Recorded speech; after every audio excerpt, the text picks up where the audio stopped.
Tricolores de toda a terra, está no ar o seu Resenha Express, a sua resenha de todos os dias. Eu sou o Quintela e você está no canal Resenha Tricolor 1902, o canal que não quer ser a sua voz, mas que quer dar voz a você, torcedor do Fluminense. Fica aí que você está começando o seu Resenha Express.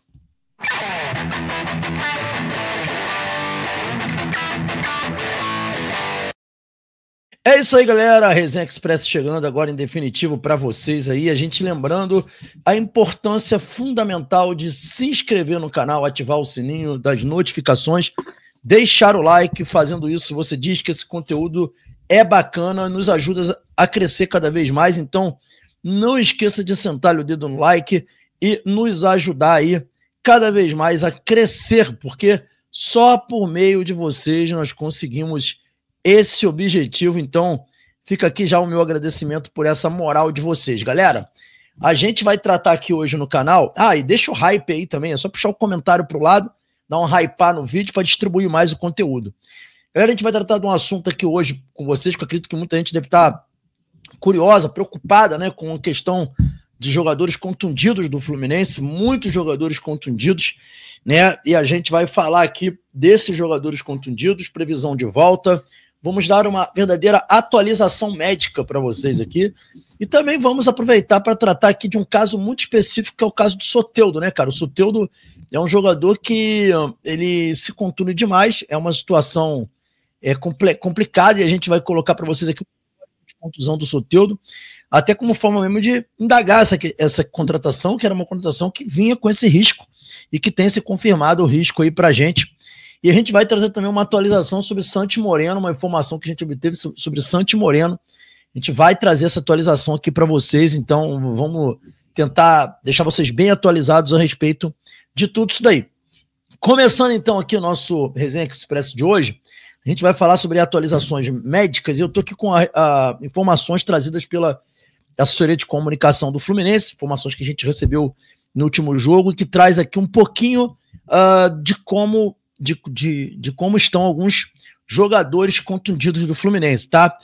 Começando aí pelo Soteldo, a gente vai falar aqui sobre o Soteldo, aqui informação para vocês, que o Soteldo, galera, ele foi submetido a um exame de imagem na semana passada, né, na última segunda-feira, que detectou uma lesão no músculo posterior da coxa direita, um grau 2, tá? E deu início ao tratamento no CT Carlos Castilho, com duração prevista de 2 a 3 semanas. Então, o Soteldo deve ficar afastado por 2 a 3 semanas no Fluminense, segundo informações da assessoria de comunicação do Fluminense. Então, não é informação aqui que eu tô pegando de médicos, de nada disso. É informação oficial da assessoria de comunicação do Fluminense, tá? Que chegou a mim. E eu queria sobre o Soteldo, um histórico para a gente dar uma olhada. Então, galera, trazendo aqui as contusões do Soteldo, para a gente poder entender. Lá embaixo tem um total de contusões, que é o que interessa para a gente. Aqui em cima são os clubes que ele teve contusão. Lá no total de contusões, temporada 24 e 25, tá? Que na verdade a gente pode colocar aí que é essa temporada atual, que eles botam 24 e 25 no SofaScore, mas é ano de 25, tá? Ano de 25. O Soteldo teve já 5 contusões. 5 contusões que o Soteldo teve no ano de 2025. E dessas 5 contusões que ele teve, 2 foi pelo Fluminense, 3 pelo Santos, ficando 13 jogos afastado, e agora com essa contusão nova vai ficar mais tempo, mais jogos afastado, 69 dias de afastamento com 13 jogos nessa temporada atual. Na temporada de 24, olha que loucura, ele teve uma lesão e 61 jogos fora. Então, na temporada atual, mais lesões, 4 vezes mais lesões do que na temporada passada. Olha que loucura. Na temporada 23, foram 2 contusões que deixaram o jogador 123 dias afastado. Na temporada 19, ele teve uma contusão que deixou ele 4 dias afastado, e na temporada 18, ele teve 13 dias de afastamento e uma contusão, ou seja, ele só vem piorando o histórico de contusões dele, e esse ano ele bateu o recorde de contusões, e a gente ainda está no meio do ano. E o Soteldo já bateu o histórico de contusões dele. Óbvio, galera, que a gente não tá aqui para julgar, né? O jogador não quer se contundir. A contusão, ela acontece. Mas é aquela história que a gente fala, né? Quando você vai contratar um jogador, ainda mais pelos valores que o Soteldo foi contratado, Cara, isso tem que ser levado em consideração. Tem que ser levado em consideração. Podemos dizer que foi um erro, uma falha aí da gestão do Fluminense nessa contratação, porque é uma contratação que tinha muito risco. E está se revelando uma contratação de risco realmente, que infelizmente está se confirmando. O Soteldo, lembrando aqui, essa contusão atual é grau 2, né, na posterior da coxa direita, e ele deve ficar 3 semanas afastado. Isso mesmo.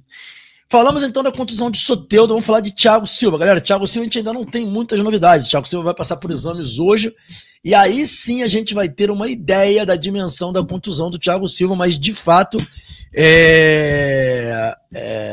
a gente já sabe, de fato, né, que Thiago Silva não joga a partida de quarta. Isso aí já é certo, Thiago Silva não joga a partida de quarta, e agora é saber qual é o grau da contusão do Thiago. Isso é um ponto muito importante. A gente vai ter que saber qual é o grau dessa contusão, e a gente só vai saber desse grau da contusão após os exames que serão feitos hoje, tá bom? Então, para vocês ficarem muito cientes aí, que o Thiago Silva passará por exames médicos no dia de hoje. Dando mais sequências aí, falamos sobre o Thiago Silva, o meia Otávio, o volante Otávio, ele vem se recuperando de contusão, galera, e também uma informação aqui da assessoria de comunicação, tudo que eu tô falando aqui de informações médicas são da assessoria de comunicação do Fluminense. O Otávio ele já faz trabalho no campo, separado do grupo, tá? Mas já está naquele processo de transição para voltar, né? A assessoria de comunicação não deu uma previsão de volta do Otávio, mas trouxe a informação de que ele já faz trabalhos com bola no campo em separado. Então o Otávio também é um dos que podem estar próximos da volta, e mais uma vez não houve da parte da assessoria de comunicação uma informação mais precisa quando é que ele volta. Lateral René está na transição para retornar ao grupo. Depois de sofrer lesão no calcanhar esquerdo, o lateral está muito próximo de voltar a treinar com os companheiros, mas não joga na partida de quarta-feira. Já é certo dele não jogar na partida de quarta-feira. Então a gente já está, se vocês saberem disso daí. Sobre Fuentes, ele sentiu dores na posterior da coxa esquerda durante o treino da última terça-feira e teve lesão detectada em exame. A assessoria de comunicação do Fluminense não informou qual foi o grau dessa lesão dele na posterior da coxa esquerda, mas ele teve uma lesão detectada. Estamos esperando aí a confirmação de qual foi o grau da lesão. Também não tem tempo que ele vai ficar parado, mas não joga também a partida contra o Internacional. É mais um desfalque do Fluminense. Fluminense praticamente sem lateral esquerdo. Então aí uma atualização médica do Fluminense para vocês aí, para vocês tentarem entender como é que está a situação. Muitos desfalques, sem previsão de volta. Situação realmente dramática do Fluminense, que já não tem muita reposição e vai ter que continuar sem essas reposições. Por último, para fechar aqui o nosso Resenha Express de hoje, uma informação sobre Santiago Moreno.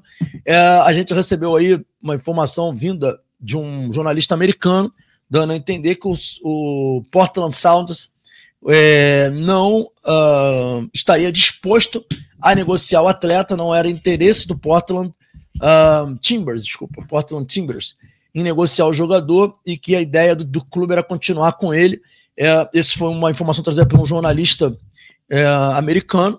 Eu ontem consultei uma fonte minha importante sobre essa situação, e essa fonte disse para mim, Quintela, a informação que eu tenho, a informação que o Lessa tinha dado, o jogador negocia com o Fluminense, as negociações estão avançadas e há grande possibilidade do jogador ser anunciado nos próximos dias. Então, a informação que eu consigo confirmar com essa fonte é a mesma que o Lessa trouxe, de que o jogador está negociando com o Fluminense, tem detalhes a serem acertados, o Fluminense alcançou aquilo que o Portland deseja, e alguns detalhes separam o Fluminense dessa contratação. De fato, ele não está contratado, de fato há um interesse das partes, e o Portland espera ser recompensado financeiramente dentro daquilo que eles acham que é o ideal para poder fechar com o jogador. Então as negociações seguem, não tem nada fechado literalmente entre Portland e Fluminense, a não ser a palavra entre Fluminense e o próprio jogador, mas não tem essa coisa de que o Portland não aceita vender de qualquer jeito. Pelo menos foi a informação que eu obtive no dia de hoje. Tá bom, galera? Então vamos esperar aí. O Fluminense realmente, uma coisa que eu queria deixar muito claro para vocês aqui, me impressiona muito a falta de especulação. Isso é algo muito que eu prefiro acreditar que não está chegando muita especulação na gente, porque o clube está trabalhando em segredo. Prefiro acreditar que é o segredo e que isso é bom do que propriamente que realmente o Fluminense não está tão ávido no mercado. Prefiro acreditar nisso. Mas é estranho, porque em todos os anos anteriores, nós que trabalhamos com notícias éramos muito assediados com informações. E dessa vez, nós não estamos sendo tão assediados com informações. E isso é uma coisa que me preocupa sob o ponto de vista de achar que o Fluminense realmente não está forte no mercado. Mas vamos esperar para ver o que vai acontecer as cenas dos próximos capítulos, tá bom, galera? Saudações tricolores, esse foi o Resenha Express, pintando mais notícias de Fluminense, a gente chega aqui. Um abraço para todo mundo, boa semana, valeu.